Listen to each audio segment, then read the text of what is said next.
restringimenti della carreggiata, luci lampeggianti, luci sui passaggi pedonali nuovi che stiamo facendo colorati, in modo da svegliare chi è magari occupato da pensieri diversi che sono quelli della guida e renderlo più attento su quello che sta facendo in quel momento. Questa è la ricetta del sindaco di Vittorio Veneto contro le disattenzioni sulla strada. Sempre più convinto che si debba fare in modo che chi guida non possa staccare le mani dal volante per chattare o rispondere al telefonino.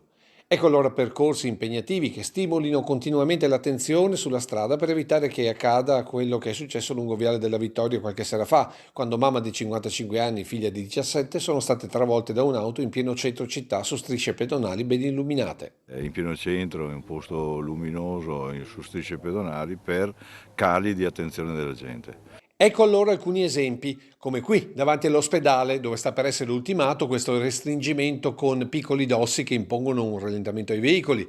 Poi c'è l'isola salvapedone tra le corsie e il segnapassaggio ad alta intensità luminosa, oltre naturalmente ad un importante impianto di illuminazione su tutta l'area. Ma l'esperimento di maggior successo il sindaco lo rivendica per questa rotatoria sull'Alemagna a sud della città. La rotonda che ha fatto tanto discutere, quella davanti all'emisfero di Vittorio Veneto, per esempio, è fatta di un paio di sollevamenti del fondo prima di accedere alla rotatoria, luci lampeggianti, preavvisi, eccetera, e questo fa sì che non ci sia più l'individuo che si permette o non si accorge del problema della rotatoria e la attraversa dritto come succedeva prima.